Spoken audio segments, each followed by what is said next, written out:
إن الحمد لله نحمده ونستعينه ونستغفره ونؤمن به ونتوكل عليه ونعوذ بالله من شرور أنفسنا ومن سيئات أعمالنا من يهده الله فلا مضل له ومن يضلله فلا هادي له وأشهد أن لا إله إلا الله وأشهد أن محمدا عبده ورسوله أما بعد فإن خير الحديث كتاب الله وخير الهدي هدي محمد صلى الله عليه وسلم وشر الأمور محدثاتها وكل محدثة بدعة وكل بدعة ضلالة وكل ضلالة في النار. فأعوذ بالله السميع العليم من الشيطان الرجيم. بسم الله الرحمن الرحيم. يا أيها الناس اتقوا ربكم الذي خلقكم من نفس واحدة وخلق منها زوجها وبث منهما رجالا كثيرا ونساء واتقوا الله الذي تساءلون به والأرحام إن الله كان عليكم رقيبا. يا أيها الذين آمنوا اتقوا الله حق تقاته ولا تموتن إلا وأنتم مسلمون. يا أيها الذين آمنوا اتقوا الله وقولوا قولا سديدا يصلح لكم أعمالكم ويغفر لكم ذنوبكم ومن يطع الله ورسوله فقد فاز فوزا عظيما. وقال في موضع آخر إنا عرضنا الأمانة على السماوات والأرض والجبال فأبين أن يحملنها فأشفقن منها فحملها الإنسان إنه كان ظلوما جهولا. برادران اسلام، میں دینی بھائیوں اور بہنوں، تمام تعریف اور حمد و ثنا اللہ رب العزت کے لیے لائق و زیبا ہیں، جس نے ہمیں اپنے لاکھوں اور کروڑوں مخلوقات میں سے انسان بنا کر اشرف المخلوقات کا مقام عطا فرمایا. پھر لاکھوں درود و سلام ہو پیارے نبی صلی اللہ علیہ وسلم پر، جن کے ذریعے سے اللہ تعالیٰ اپنی شریعت کا آخری حصہ پوری امانت کے ساتھ ہم تک پہنچایا. میں اس بات پر مزید اللہ کا شکر گزار ہوں کہ اللہ تعالیٰ نے مجھے اس شہر بھٹکل میں پہلی آمد پر ہی آپ لوگوں کے سامنے دین کی نسبت سے چند باتیں کہنے کا موقع نصیب فرمایا. برادران اسلام، امانت کس کو کہتے ہیں؟ اگر آپ کے پاس کسی نے کوئی چیز ایک وقت متعین کے لیے لا کر رکھے اور آپ وہ چیز بغیر کسی کمی بیشی کے اس کو واپس کر دیں، اس کو امانت کہتے ہیں. یا کسی نے آپ کے پاس کوئی راز کی بات کہی اور آپ اس کے راز کو فاش نہیں کیے، اس کی حفاظت کیے، تو یہ بھی ایک امانت کی قسم ہے. یا کسی نے کسی لڑکی سے شادی کی اور اللہ کے عہد و پیمان کے مطابق اس لڑکی کے حقوق کو ادا کرتے ہوئے اس نے زندگی گزاری، تو یہ بھی ایک امانت کی ایک شکل ہے. اس طریقے سے امانت کئی قسم کے جو پائے جاتے ہیں، مگر جس امانت کے تعلق سے آج ہم سننے والے ہیں وہ امانت ان سارے امانتوں کو اپنے اندر شامل رکھتی ہے. اس کے تعلق سے جو میں نے آپ کے سامنے آیت پڑھی، اس آیت میں اللہ تعالیٰ فرماتا ہے اِنَّا عَرَضْنَا الْأَمَانَةَ عَلَى السَّمَاوَاتِ وَالْأَرْضِ وَالْجِبَالِ فَأَبَيْنَ أَن يَحْمِلْنَهَا فَأَشْفَقْنَ مِنْهَا فَحَمَلَهَا الْإِنسَانُ. ہم نے امانت کو آسمانوں پر، زمین پر اور پہاڑوں پر پیش کیا تو انہوں نے اس کو قبول کرنے سے انکار کر دیا، مگر انسان نے اس کو اپنے اوپر اٹھا لیا. انسان بڑا ہی ظالم اور نادان ہے. یہ امانت اللہ کے عہد و پیمان کی امانت ہے. یہ امانت اللہ کی شریعت اور اس کے ہدایت نامے کی امانت ہے، جس کے ذریعے سے انسان دے کر اس دنیا میں جو انسان بھیجا گیا. اللہ تعالیٰ سورہ بقرہ میں فرماتا ہے فَقُلْنَا اهْبِطُوا مِنْهَا جَمِيعًا فَإِمَّا يَأْتِيَنَّكُم مِّنِّي هُدًى فَمَن تَبِعَ هُدَايَ فَلَا خَوْفٌ عَلَيْهِمْ وَلَا هُمْ يَحْزَنُونَ. اللہ تعالیٰ جب آدم علیہ السلام اور حوا علیہ السلام کو اس دنیا میں اتارا کہا کہ ابھی تم جنت سے نکالے جا رہے ہو، اس جنت میں دوبارہ آنے کے لیے شرط یہ ہے کہ تمہارے پاس میری طرف سے ایک ہدایت نامہ آئے گا، جو اس ہدایت نامے کی پیروی کرے گا، اتباع کرے گا، اس کو ڈرنے اور غم کھانے کی ضرورت نہیں ہے، وہ دوبارہ جنت میں آ سکتا ہے۔ یہ وہی امانت ہے جو اللہ تعالیٰ نے انسان کو دے کر بھیجا۔ مگر آگے اللہ نے یہ بھی فرمایا مگر یہ ظالم اور ناداں انسان اس امانت کی حفاظت نہیں کر سکا، اس کی قدردانی نہیں کر سکا، اس امانت میں اس نے خیانت کر دی۔ اس طریقے سے خیانت کی بے شمار مثال قرآن مجید میں پائے جاتے ہیں، مگر آج ہم وہ مثال جو اللہ تعالیٰ خاص کر کے یہود و نصارہ کے تعلق سے بیان فرماتا ہے قرآن مجید میں کئی جگہ پر، ان کی خیانتوں، ان کے مختلف قسم کے خیانتیں تھیں، اس میں سے چند خیانتیں آج ہم سنیں گے۔ سب سے پہلی خیانت جو بہت بڑی خیانت تھی جو یہود و نصارہ نے کیا، وہ ہے عقیدے توحید میں انہوں نے خیانت کی۔ یعنی تورات اور انجیل میں ان کو جو عقیدہ سکھایا گیا اس عقیدے ہی میں انہوں نے گڑبڑ کر دیا۔ انہوں نے ان کے تعلق سے اللہ تعالیٰ فرماتا ہے قالت الیہود عزیر ابن اللہ قالت النصارى مسیح ابن اللہ، یہود کہتے ہیں عزیر اللہ کے بیٹے ہیں، اور عیسائی کہتے ہیں کہ عیسیٰ علیہ السلام اللہ، مسیح ابن مریم اللہ کے بیٹے ہیں۔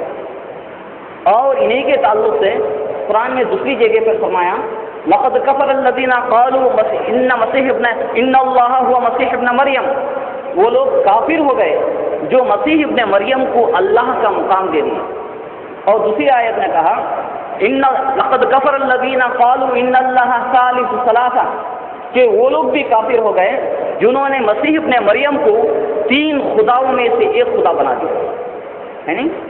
تو قیامت کے دن اللہ تعالیٰ عیسیٰ علیہ السلام سے سوال کرے گا اذ قال اللہ یا عیسیٰ اانت قلت للناس اتخذونی وامی الہین من دون اللہ، اے عیسیٰ کیا تم نے اپنے قوم سے کہا تھا کہ مجھے اور میری ماں کو الہ بنا لو، خدا بنا لو؟ تو کہیں گے اے اللہ تیری ذات پاک ہے، میں اتنی بڑی بات کیسے کہہ سکتا ہوں؟ بہرحال بتانے کا مطلب یہ ہے سب سے بڑی خیانت جو یہود و نصارہ نے اللہ کی شریعت میں، شریعت موسوی اور شریعت عیسوی میں سب سے بڑی خیانت جو ان کی تھی وہ عقیدہ توحید کی خیانت۔ اس کے بعد دوسری خیانت ان کی تھی کتاب اللہ میں تحریف کرنا۔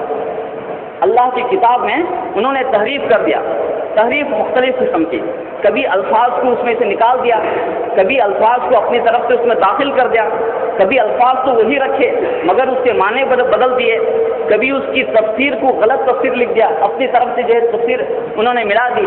اس قسم کے مختلف جو ہے انہوں نے کتاب اللہ میں تحریف کر دی۔ اس کے تعلق سے ایک حدیث ہے، مدینے میں یہودیوں کے قبیلوں میں سے ایک قبیلے میں زنا کا واقعہ پیش آیا۔ اس وقت پر یہودی رسول اللہ صلی اللہ علیہ وسلم کے پاس آ کر اس کے تعلق سے فیصلہ پوچھتے ہیں اللہ کے رسول ہمارے قبیلے میں ایک مرد ایک عورت نے زنا کر دی، اس کی سزا کیا ہے؟ آپ نے فرمایا تمہاری تورات میں جو حکم اللہ نے دیا اسی کو نافذ کرو۔ تو اس یہودی عالم نے کہا ہمارے تورات میں تو یہ ہے کہ زنا کرنے والے کے سر مڑائے جائیں اور اس کے شہر میں اس کو گدھے پر بٹھا کر گھمایا جائے۔ تو آپ صلی اللہ علیہ وسلم نے کہا تمہاری تورات کو لے آؤ۔ جب اس تورات کو لایا گیا وہ یہودی اللہ کی آیت کو چھپا کر جو تفسیر جو نیچے لکھی گئی تھی اس تفسیر کو پڑھ کے سنا رہا ہے۔ وہاں پر عبداللہ بن سلام جو اسلام قبول کرنے سے پہلے یہودی تھے، وہ کہتے ہیں اے اللہ کے نبی اس اللہ کے دشمن کو ہاتھ ہٹانے کے لیے کہیں۔ جب جیسے ہی اس نے ہاتھ ہٹایا دیکھا گیا کہ اللہ کی آیت رجم وہاں پہ چمک رہی، یعنی اللہ نے ہر شریعت میں، شریعت موسوی اور عیسوی میں یہی بتایا کہ زنا کی سزا رجم کر کے اس کو ختم کر دیا جائے، پتھروں سے مار کر اس کو ختم کر دیا جائے۔ مگر یہودی عالموں نے اس کو جو ہے بدل کے ایک نیا حکم یہ رکھا کہ سر مڑا کر جو ہے شہر میں اس کو گھمایا جائے۔ اس کے تعلق سے قرآن مجید میں کئی جگہ پر اللہ فرماتا ہے فویل للذین یکتبون الکتاب بایدیہم ثم یقولون ھذا من عند اللہ فویل لهم مما کسبت ایدیہم فویل لهم مما یکسبون، خرابی ہے ان لوگوں کے لیے جو اپنے ہاتھوں سے باتوں کو لکھتے ہیں اور پھر کہتے ہیں کہ اللہ کی بات ہے، ان کے لیے خرابی ہے جو دنیا کمانے کے لیے یہ کام کر رہے ہیں۔ اور ایک آیت میں فرمایا وَإِنَّ مِنْهُمْ لَفَرِيقًا يَلْوُونَ أَلْسِنَتَهُمْ بِالْكِتَابِ لِتَحْسَبُوهُ مِنَ الْكِتَابِ وَمَا هُوَ مِنَ الْكِتَابِ کہ ان میں ایک ایسا گروہ بھی ہے جو اپنی زبان کو لپیٹتے ہوئے اللہ کی باتیں پڑھتے ہیں تاکہ تم سمجھو یہ اللہ کی بات ہے، حالانکہ وہ اللہ کی بات نہیں ہے۔ وہ کہتے ہیں فَيَقُولُونَ هَذَا مِنْ عِنْدِ اللَّهِ وَمَا هُوَ مِنْ عِنْدِ اللَّهِ، اور وہ کہتے ہیں کہ یہ اللہ کی طرف سے ہے حالانکہ وہ بات اللہ کی طرف سے نہیں ہوتی ہے، تو یہ اللہ پر جھوٹ باندھ رہے ہیں۔ بہرحال بتانے کا مطلب یہ ہے ان کی خیانتوں میں سے دوسری بڑی خیانت اللہ کی کتاب میں تحریف کرنا۔ تیسری خیانت، یہ لوگ اپنے علماء کی بات کو مان کر اللہ کے بات کو چھوڑ دیتے تھے، یعنی اپنے علماء کی تخلیف کیا کرتے تھے اور ان کے باتوں کو اللہ کے برابر جو درجہ دیتے تھے۔ جب قرآن کی آیت سورہ مائدہ میں آیت نمبر 64 میں جب اللہ تعالیٰ نے کہا وَلَا يَتَّخِذَ بَعْضُنَا بَعْضًا أَرْبَابًا مِّن دُونِ اللَّهِ کہ ہم میں سے بعض کو رب نہ بنائیں، عبداللہ بن سلام جو مسلمان ہو چکے تھے بعد میں، وہ کہتے ہیں اے اللہ کے رسول، اللہ تعالیٰ فرماتا ہے کہ تم آپس میں اپنے بعض کو رب نہ بنائیں، مگر ہماری قوم آپس میں کسی کو رب تو نہیں بناتی، مگر اللہ نے ایسا کیوں کہا؟ تو رسول اللہ صلی اللہ علیہ وسلم نے فرمایا کیا بات ایسی نہیں ہے جب تمہارے علماء کسی کو حرام کہہ دیں تمہاری قوم اس کو حرام کر لیتی ہے، کسی چیز کو حلال کہہ دیں تمہاری قوم اس کو حلال بنا لیتی ہے، کیا بات ایسی نہیں ہے؟ تو عبداللہ بن سلام نے کہا کہ ہاں یہ بات تو ایسی ہے، تو یہی تو رب بنانا ہوا۔ حلال اور حرام کا حق جو ہے صرف اللہ کو ہے، یہ حق اللہ نے نبیوں کو بھی نہیں دیا کہ کسی چیز کو حلال اپنی طرف سے حلال کر دیں اور کسی طرف سے اپنے حرام کر دیں۔ اللہ نے خود رسول اللہ صلی اللہ علیہ وسلم سے کہا یا ایھا النبی لما تحرم ما احل اللہ لک، اے اللہ کے اے نبی، اللہ نے جس چیز کو حلال کیا آپ کون ہوتے ہیں اس کو حرام کرنے کے؟ ہے نا؟ تو یہ اتنا بڑا مقام یہود و نصارہ اپنے علماء کو دے چکے تھے، اس لیے اللہ نے کہا کہ تم اپنے علماء کو اپنا رب کا درجہ دیتے ہو۔ تو یہ ان کی تیسری بڑی خیانت تھی۔ چوتھی خیانت ان کی یہ تھی کہ حق اور باطل کو مکس کرتے تھے، ملاوٹ کرتے تھے اور حق کو چھپانے کی کوشش کرتے تھے۔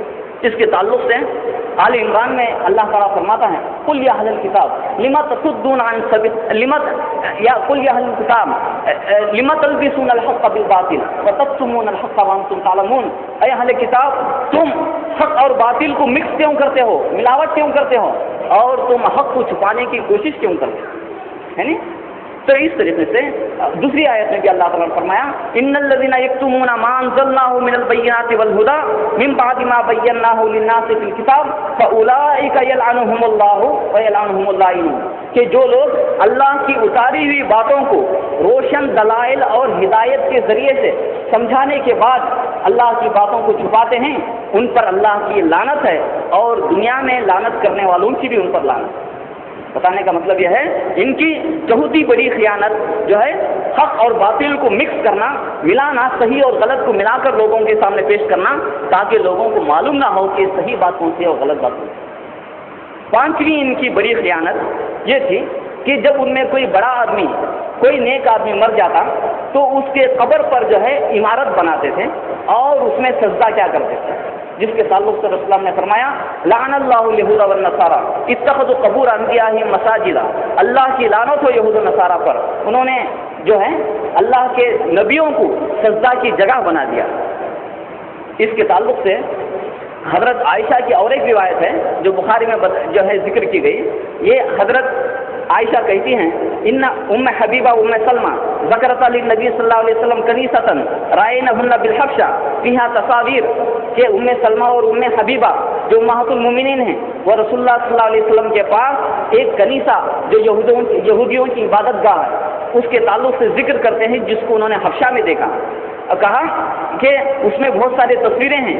آپ صلی اللہ علیہ وسلم نے فرمایا ان اولئک اذا کان فیہم الرجل الصالح فمات فبنوا علی قبرہ مسجدا، کہ جب ان لوگوں میں کوئی نیک آدمی مر جاتا تھا تو اس کے اوپر مسجد بنا دیتے تھے، سجدہ گاہ بنا دیتے تھے، وصوروا فیہ تلک الصور، اور اس عمارت کے اندر اس کی تصویریں جو ہے بنا دیا کرتے تھے۔ فاولئک شرار الخلق عند اللہ یوم القیامہ، یہ لوگ قیامت کے دن سب سے بدترین مخلوق میں سے ہوں گے۔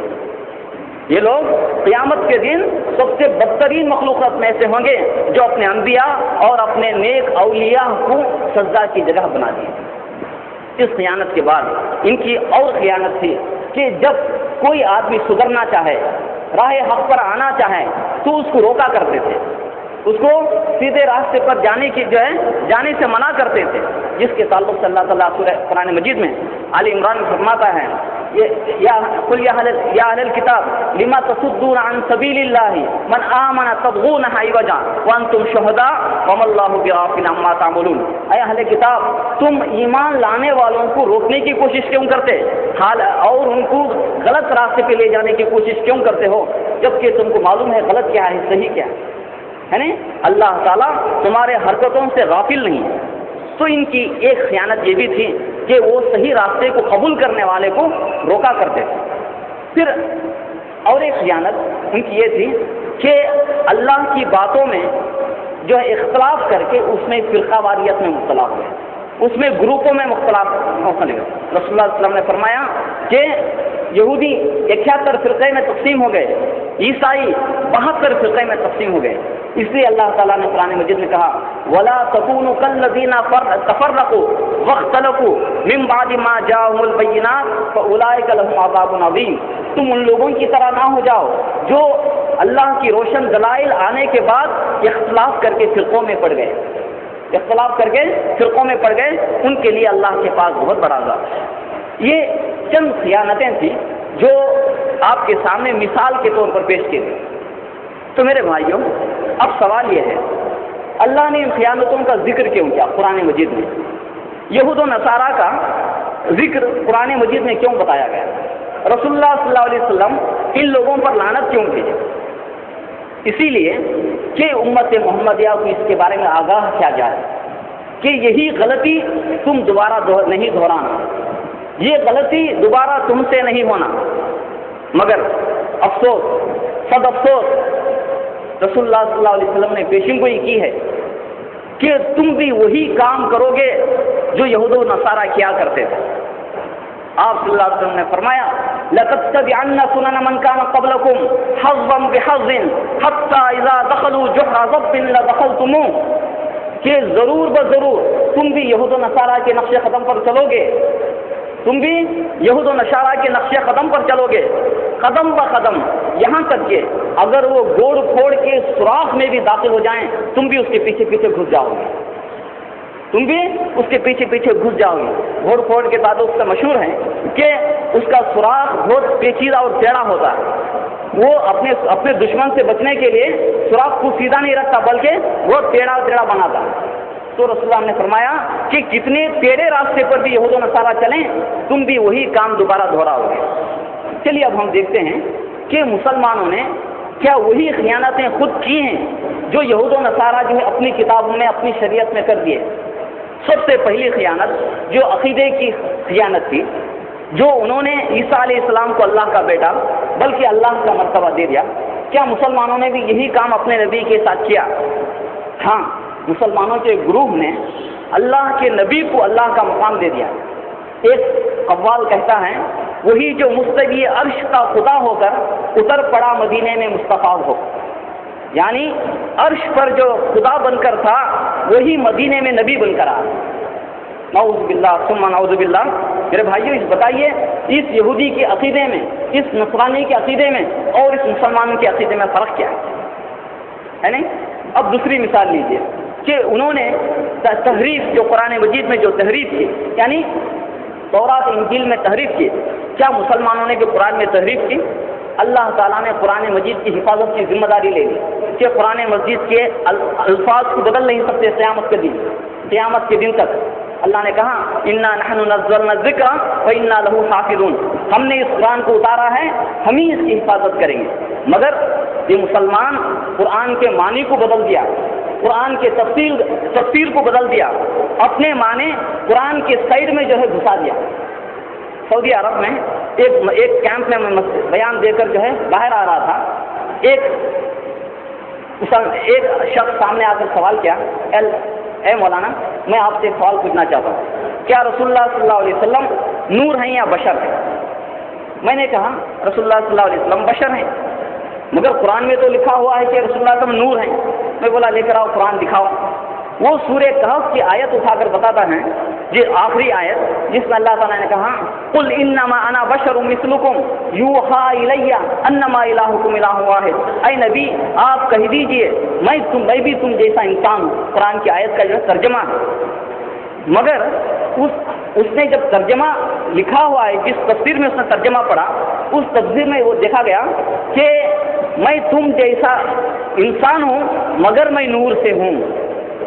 اس الفاظ کو براکٹ میں لکھا ہوا ہے، اس لفظ کو براکٹ میں لکھا ہوا ہے۔ میں نے پوچھا کہ اگر یہ اللہ کی بات ہے تو اس تفسیر کے لکھنے والے نے براکٹ میں کیوں لکھا؟ اس کو سیدھے سیدھے کیوں میں نور سے پیدا ہوا ہوں ایسا کیوں نہیں لکھا؟ جب اس تفسیر کے کس نے لکھا، جب دیکھا میں نے، یہ طاہر القادری کی تفسیر ہے۔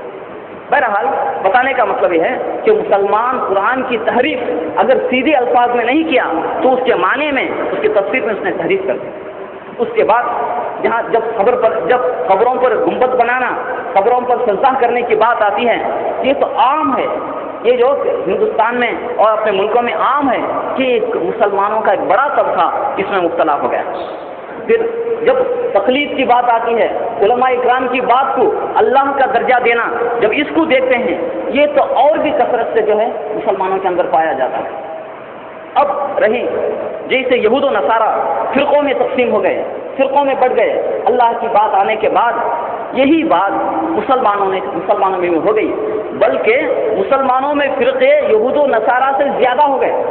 آپ صلی اللہ علیہ وسلم نے فرمایا یہود 71 فرقے میں تقسیم ہوئے، عیسائی 72 فرقے میں تقسیم ہوئے، میری امت 73 فرقے میں تقسیم ہو جائے گی، میری امت 73 فرقے میں تقسیم ہوگی۔ تو اس وقت صحابی رسول سوال کرتے ہیں کہ اللہ کے رسول 73 فرقے میں کون جنتی ہوگا، کون جنت میں جائے گا؟ تو آپ صلی اللہ علیہ وسلم نے فرمایا 73 فرقوں میں صرف ایک فرقہ جنت میں جائے گا، باقی سارے کے سارے جہنمی ہوں گے۔ تو صحابہ نے پوچھا اللہ کے رسول وہ کون سا فرقہ ہوگا؟ تو آپ نے فرمایا ما انا علیہ واصحابی، وہی فرقہ ہوگا جو میرے اور میرے صحابہ کے طریقے سے زندگی گزارے گا۔ میرے بھائیوں، اس دین کی حفاظت، اس دین کی جو امانت ہے اللہ کی طرف سے، اس کی خیانت سے بچانا، اس کے بدلے میں اللہ تعالیٰ جنت دینے کا وعدہ کرتا ہے۔ اس کے تعلق سے ایک مشہور حدیث آپ سنے ہوں گے، حضرت ابو ہریرہ رضی اللہ عنہ سے روایت ہے جو متفق علیہ کی ہے، ان اعرابی اتى النبي صلی اللہ علیہ وسلم قال یا رسول اللہ دلنی علی عمل اذا عملته دخلت الجنہ قال ان تعبد الله ولا تشرك به شيئا وتقيم الصلاة المكتوبة وتؤتي الزكاة المفروضة وتصوم رمضان قال لا ازيد على هذا شيئا ابدا ولا انقص۔ تو آپ صلی اللہ علیہ وسلم نے فرمایا من سره ان ينظر الى رجل من اهل الجنة فلينظر الى هذا۔ یہ حدیث متفق علیہ کی ہے، کچھ الفاظ کے اختلاف کے ساتھ بخاری اور مسلم میں موجود ہے۔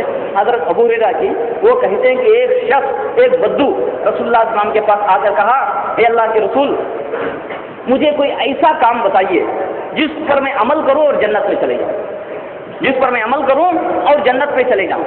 آپ نے کہا کہ ایک اللہ کی عبادت کرو اور شرک نہ کرو، اور فرض نمازوں کی پابندی کرو، اور زکوٰۃ کی پابندی کرو، رمضان کے روزے رکھو۔ یہ سننے کے بعد اس شخص نے کہا کہ میں ان باتوں میں نہ کمی کروں گا نہ زیادتی کروں گا، میں ان باتوں میں نہ کمی کروں گا نہ زیادتی کروں گا، یہ کہہ کر وہ شخص چلا گیا۔ تو آپ صلی اللہ علیہ وسلم صحابہ کی جماعت سے کہتے ہیں من سرہ ان ينظر الى رجل من اہل الجنہ فلینظر الى هذا، جس کو خوشی ہو اس دنیا میں جنتی آدمی کو دیکھے تو اس شخص کو دیکھے، اس دنیا میں کسی جنتی کو دیکھے تو اس شخص کو دیکھے۔ اللہ اکبر۔ میرے بھائیوں، رسول اللہ صلی اللہ علیہ وسلم نے اس دنیا میں اس شخص کو جو جنت کی بشارت دی ہے، کس بنیاد پر؟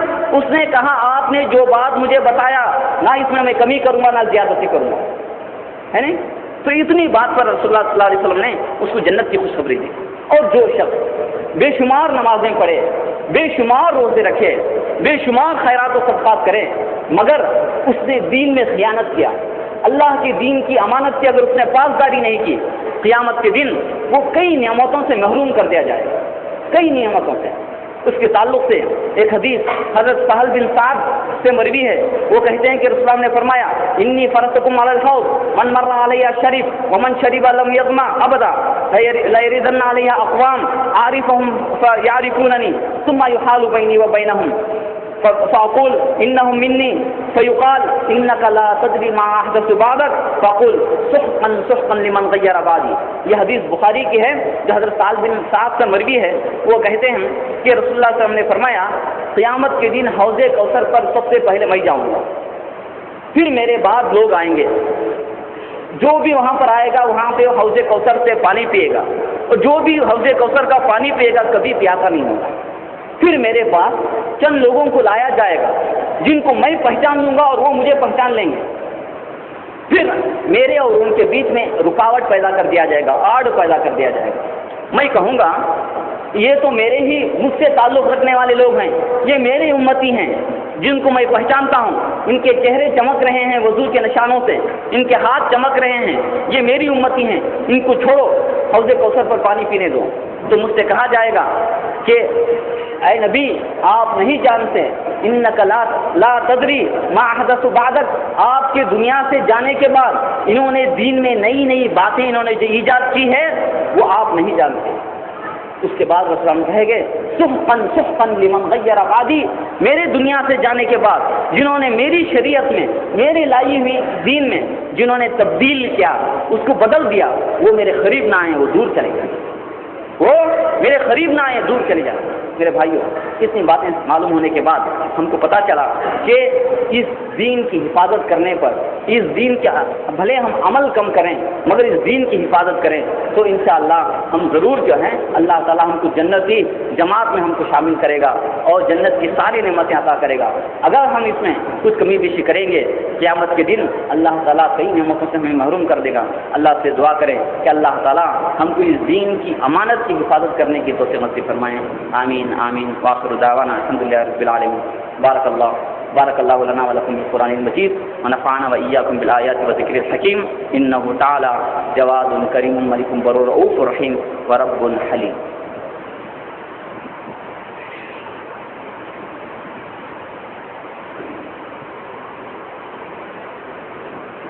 إن الحمد لله نحمده ونستعينه ونستغفره ونؤمن به ونتوكل عليه ونعوذ بالله من شرور أنفسنا ومن سيئات أعمالنا من يهده الله فلا مضل له ومن يضلله فلا هادي له وأشهد أن لا إله إلا الله وأشهد أن محمدا عبده ورسوله. أما بعد فإن خير الحديث كتاب الله وخير الهدي هدي محمد صلى الله عليه وسلم وشر الأمور محدثاتها وكل محدثة بدعة وكل بدعة ضلالة وكل ضلالة في النار.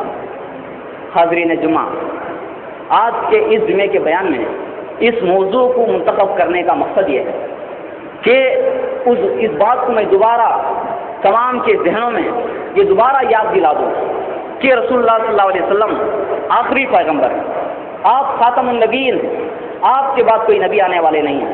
آپ صلی اللہ علیہ وسلم نے فرمایا لا نبی بعدی، میرے بعد کوئی نبی نہیں ہے. اسی طریقے سے قرآن مجید اللہ کی آخری کتاب ہے، اس کے بعد کوئی نئی کتاب یا کوئی نئی شریعت آنے والی نہیں ہے. آج اسلام آئے ہوئے 1400 سال ہو چکے ہیں، 1400 سال ہو چکے ہیں. صحابہ اس دنیا سے چلے گئے اور قرآن مجید کو اور دین کو، سنت کی حفاظت کر دی گئی، مگر یہ دین کتابوں میں محفوظ ہے، لوگوں کے عمل میں، لوگوں کے عقائد میں موجود نہیں ہے، اس کو بدل دیا گیا. اس کے تعلق سے ایک فارسی کا ایک مقولہ ہے کہ اسلام در کتاب وہ مسلمان در گور، کہ اصلی اسلام کتابوں میں موجود ہے اور اصلی مسلمان قبروں میں موجود ہے. یعنی رسول اللہ صلی اللہ علیہ وسلم، صحابہ، تابعین، تبع تابعین، یہ سارے جو اصلی مسلمان تھے وہ دنیا سے چلے گئے. آج اصلی اسلام صرف کتابوں میں موجود ہے. آج 1400 سال میں اس اسلام کو لوگوں کے عمل میں بہت بدل دیا گیا، بہت تحریف کر دیا گیا. جیسے ہی اس کی مثال یوں سمجھیے کہ ایک پہاڑ کا ایک گوشہ ہے جہاں سے پانی نکلتا ہے، وہ جس کو جھیل کہتے ہیں. اس جھیل سے نکلا ہوا پانی کئی کلومیٹر طے کرتے ہوئے دور جا کر جمع ہوتا ہے. آپ جب اس پانی کو اس جھیل میں پہاڑ کے پاس دیکھیں، صاف شفاف اور شیشے کی طرح ہوگا، مگر وہی پانی جب کئی کلومیٹر طے کر چکا اور کہیں جا کر جمع ہو گیا، جب اس پانی کو دیکھیں تو میلا، گدلا اور بدبودار ہوگا۔ سبب کیا ہے؟ حالانکہ یہ پانی تو وہی جھیل والا پانی تھا۔ اس کا سبب یہی ہے، جو اس نے کئی کلومیٹر اس نے طے کیے، راستے میں پورے مائل مٹی گندگی اس نے اپنے ساتھ سمیٹ کے لے گیا اور وہاں پر اس پانی کا رنگ بدل گیا۔ تو یہی مثال ہے اس دین پر جو 1400 سال گزرے ہیں۔ رسول اللہ نے فرمایا کہ میرے بعد کئی دجال آئیں گے، کئی فتنے پرور لوگ آئیں گے، اور اس دین کئی طاغوت آئیں گے، کئی علماء سو آئیں گے جو اس دین کا نقشہ بدلیں گے، اس دین کے شکل کو بدلیں گے۔ آپ صلی اللہ نے فرمایا من یعیش منکم بعدی فسیرا اختلافا کثیرا، جو میرے بعد اس دنیا میں زندہ رہے گا وہ بہت سارے اختلافات کو دیکھے گا۔ صحابی رسول سوال کرتے ہیں، اے اللہ کے رسول اس وقت پر ہم کو کیا کرنا چاہیے؟ آپ صلی اللہ نے فرمایا کہ فعلیکم بسنتی و سنت خلفاء راشدین المہدیین، کہ تم کو چاہیے میری سنت کو اور خلفاء راشدین کی سنت کو مضبوطی سے تھامے رہو، وعضوا علیہا بالنواجذ، اور اس سنت کو اپنے دانتوں سے مضبوط پکڑ لو، اس میں تبدیلی ہونے نہ دو۔ اس طریقے سے رسول اللہ صلی اللہ علیہ وسلم کئی مقام پر حجۃ الوداع، جس میں 1 لاکھ سے زائد صحابہ موجود تھے، اس میں آپ صلی اللہ علیہ وسلم نے فرمایا ترکت فیکم امرین لن تضلوا ما تمسکتم بہما کتاب اللہ و سنتی، میں تمہارے اندر 2 چیزوں کو چھوڑ کے جا رہا ہوں، ایک اللہ کی کتاب، ایک میری سنت، جب تک تم اس کو مضبوط تھامے رہو گے تم کبھی گمراہ نہیں ہوں گے۔ یہ حدیث موقع امام مالک میں حضرت انس بن مالک سے، اور دوسرے یہ صحیح الحاکم میں حضرت ابو ہریرہ سے مختلف الفاظ کے ساتھ موجود ہیں۔ یہی بات آپ صلی اللہ علیہ وسلم اپنے وفات سے کچھ قبل بھی، چند دن پہلے بھی آپ نے یہی بات کہا کہ میری سنت کو مضبوط پکڑو تم گمراہ نہیں ہوں گے۔ اور زمانے کے گزرنے کے ساتھ ساتھ نبی اسلام کی سنتوں کو چھپایا جائے گا، اس سنتوں کو اجاگر کرنے والوں کو رسول اللہ نے فرمایا کہ من احیا سنتی عند فساد امتی فلہ اجر 100 شہید، جو میری سنت کو اس وقت پر زندہ کرے گا جب میری امت میں فساد پیدا ہو گیا ہوگا، میری امت میں اختلافات بڑھ گئے ہوں گے، ایسی وقت پر جو میری سنت کو زندہ کرے گا فلہ اجر 100 شہید، اس کو اللہ تعالیٰ 100 شہیدوں کا جو ہے ثواب دے گا۔ اللہ اکبر۔ میرے بھائیوں، یہ زمانہ فتنے کا زمانہ ہے، ہم کو اس شریعت کی حفاظت کرنا سارے مسلمانوں کی ذمہ داری ہے۔ اس لیے جب بھی کہیں بھی قرآن و حدیث کے خلاف، شریعت محمدی کے خلاف کوئی چیز دیکھیں، آپ خاموش نہ بیٹھیں، اس پر انگلی اٹھائیں۔ رسول اللہ نے فرمایا من رأى منکم منکرا فلیغیرہ بیدہ فإن لم یستطع فبلسانہ وإن لم یستطع فبقلبہ، تم میں سے جو بھی جب کسی برائی کو دیکھے تو اپنے ہاتھ سے روکنے کی کوشش کریں، اگر ہاتھ سے روکنے کی طاقت نہیں ہے تو کم زبان سے روکنے کی کوشش کریں، اگر زبان سے بھی روکنے کی طاقت نہیں ہے کم از کم اس برائی کو ختم کرنے تک اپنے دل میں اس کو برا سمجھتے رہیں۔ تو میرے بھائیوں، یہ آخری پیغام ہے جو اس منبر سے آپ تمام مسلمانوں کو میں دینا چاہتا ہوں۔ اللہ تعالیٰ سے دعا ہے کہ اللہ تعالیٰ ہم کو اس دین اسلام کی حفاظت کرنے کی ہمیں توفیق نصیب فرمائے، اور اس کی امانت کو ہم قائم رکھنے کی اللہ ہمیں توفیق نصیب فرمائے، اور جب تک ہم اس دنیا میں قائم رہیں اسلام پر قائم رہنے کی اللہ ہمیں توفیق دے، اور جب وفات دے تو اللہ تعالیٰ ایمان پر ہماری وفات دے۔ آمین آمین۔ وآخر دعوانا ان الحمد للہ رب العالمین۔ بسم اللہ الرحمن الرحیم۔ ان اللہ وملائکته یصلون علی النبی یا ایھا الذین آمنوا صلوا علیہ وسلموا تسلیما۔ اللهم صل على محمد وعلى آل محمد كما صليت على إبراهيم وعلى آل إبراهيم إنك حميد مجيد۔ اللهم بارك على محمد وعلى آل محمد كما باركت على إبراهيم وعلى آل إبراهيم إنك حميد مجيد۔ اللهم انصر من نصر دين محمد صلى الله عليه وسلم واجعلنا منهم آمين۔ اللهم اخذل من خذل دين محمد صلى الله عليه وسلم ولا تجعلنا منهم آمين۔ عباد الله رحمني ورحمكم الله، ان الله يأمر بالعدل والإحسان وإيتاء ذي القربى وينهى عن الفحشاء والمنكر والبغي يعظكم لعلكم تذكرون۔ اذكروا الله يذكركم وادعوه يستجب لكم ولذكر الله تعالى أعلى أولى وعز وجل وأتم أكبر والله أعلم بما تصنعون۔